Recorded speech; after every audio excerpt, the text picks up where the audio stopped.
প্রতিটি ডিরেক্টরই তাদের নিজস্ব স্টাইল দিয়ে সিনেমার দুনিয়াকে সমৃদ্ধ করেছেন। মার্টিন স্করসিসের সিনেমাগুলোতে আমরা দেখতে পাই অপরাধ জগতের গভীরতা এবং মানব মনের অন্ধকার দিক। অন্যদিকে কোয়েন্টিন টেরিন্টিনো এর সিনেমার পরিচিত তার নন লিনিয়ার স্টোরি টেলিং এবং ভায়োলেন্সের স্টাইলাইজড চিত্রায়নের জন্য। ক্রিস্টোফার নোলানের সিনেমাগুলো আবার আমাদেরকে সায়েন্স ফিকশন এবং সময়ের জটিল খেলার ভিন্ন জগতে নিয়ে যায়। মাঝে মধ্যে একটু কমিক বুকের ছাপও দেখতে পাই, কিন্তু সেগুলো কমিক বুকের চাইতে বেশি আর্ট ফিল্ম মনে হয়। আর স্টিভেন স্পিলবার্গ তিনি আমাদের উপহার দিয়েছেন আমাদের শৈশবের প্রিয় ব্লকবাস্টার সিনেমাগুলো, আবার অনেক ডার্ক মুভি। কিন্তু জ্যাক স্নাইডার তিনি হলেন অন্যদের থেকে একদম আলাদা। আমি বলছি না তিনি তাদের চাইতে অনেক বড় লেভেলের একজন ডিরেক্টর, কিন্তু যেখানে জেমস ক্যামেরুনের মতো ব্লকবাস্টার সিনেমা উপহার দেওয়া ডিরেক্টর যখন তার ইন্সপিরেশন হিসেবে জ্যাক স্নাইডারকে বলে থাকে, তখন আমাদের বুঝতে হয় যে তার মধ্যে অবশ্যই কিছু আছে। তার সিনেমায় ভিজুয়াল স্পেকটেকল, গভীরতা আর মিথোলজিক্যাল থিমের মিশ্রণ ঘটে, যা তাকে একজন ভিশনারি ডিরেক্টর করে তুলেছে। অন্য ডিরেক্টররা যেখানে তাদের সিনেমায় ডায়লগের মাধ্যমে গল্প বলে, স্নাইডার তার সিনেমায় প্রতিটি ফ্রেমে গল্প বলে। ঠিক গল্প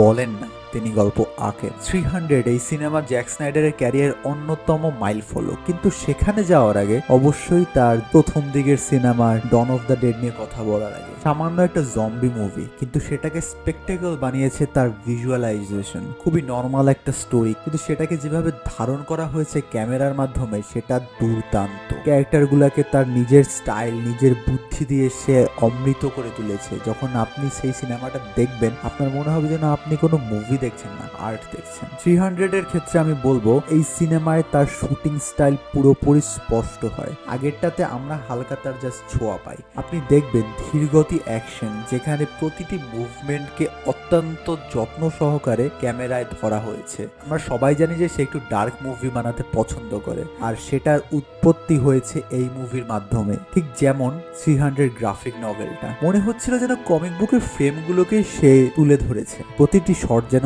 এক একটি আর্ট ওয়ার্ক। স্নাইডার তার অ্যাকশন সিকোয়েন্সগুলোকে শুধুমাত্র যুদ্ধের দৃশ্য নয়, বরং এক ধরনের সিনেম্যাটিক ভাষা হিসেবে ব্যবহার করেন। তার সিনেমার আরেকটি বড় বৈশিষ্ট্য হচ্ছে তার ডার্ক টোন এবং মোরাল গ্রে এরিয়ার গল্প বলা। ওয়াচম্যান এবং ব্যাটম্যান ভার্সেস সুপারম্যানে সাধারণ সুপারহিরো মুভির থেকে কিছুটা আলাদা এক টোন পাওয়া যায়। এখানে নায়করা নিখুঁত নয়, তাদেরও ভুল আছে, দ্বিধা আছে, এবং অনেক সময় তারা নিজেরাই একে অপরের প্রতিপক্ষ হয়ে ওঠে। জানি এগুলো অবশ্যই কমিক বুক থেকে নেওয়া, কিন্তু এখানে স্নাইডার তার টাচ রেখে সেগুলোকে বানিয়ে ফেলেছে মাস্টারপিস।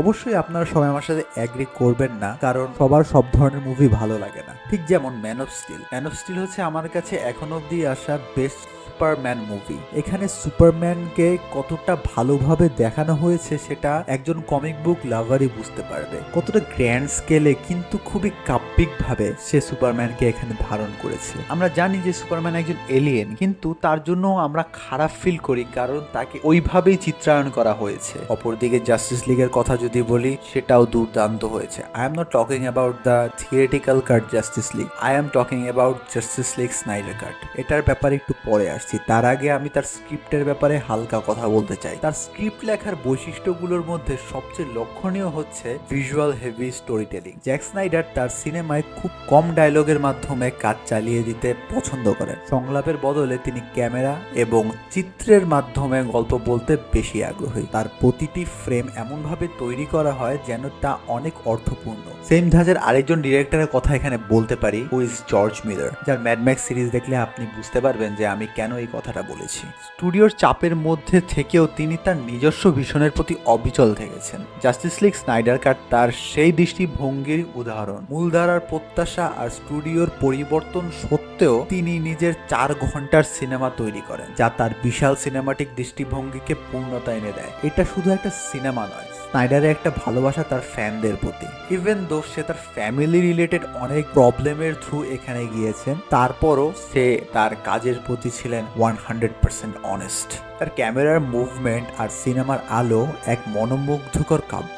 ধীরগতির শটগুলো নিয়ে অলরেডি কথা বলেছি, কিন্তু আপনি যদি খেয়াল করেন আপনি বুঝতে পারবেন যে তার ধীরগতিটা জাস্ট নর্মাল কোনো অ্যাকশন মুভির স্লো মোশন না, যেখানে অ্যাক্টর বা অ্যাক্ট্রেসকে আরো বেশি কুল দেখানোর জন্য স্লো মোশন ব্যবহার করা হয়। এখানে তার স্লো স্লো মোশনে আমরা আরো বেশি ইম্প্যাক্ট দেখতে পারি, যেমন সুপারম্যান আকাশে উঠতেছে স্লো মোশনে, নিচে মানুষজন বন্যায় আক্রান্ত, and he is the messiah of the planet. This type of things make Zack Snyder a spectacular director. তিনি শুধুমাত্র এমন একজন ডিরেক্টর নন যে শুধু গল্প বলেন, গল্পটাকে সে চেষ্টা করে আমাদের চোখের সামনে জীবন্ত করে তুলতে। তার কাজের ভিজুয়াল, অ্যাকশন এবং চিত্রায়ন আমাদের মনে গেঁথে থাকে। আমি অলরেডি বলেছি হয়তো তার সিনেমা সবার কাছে পছন্দ হয় না, কিন্তু জ্যাক স্নাইডার নিশ্চিতভাবে হলিউডের এক অবস্মরণীয় নাম।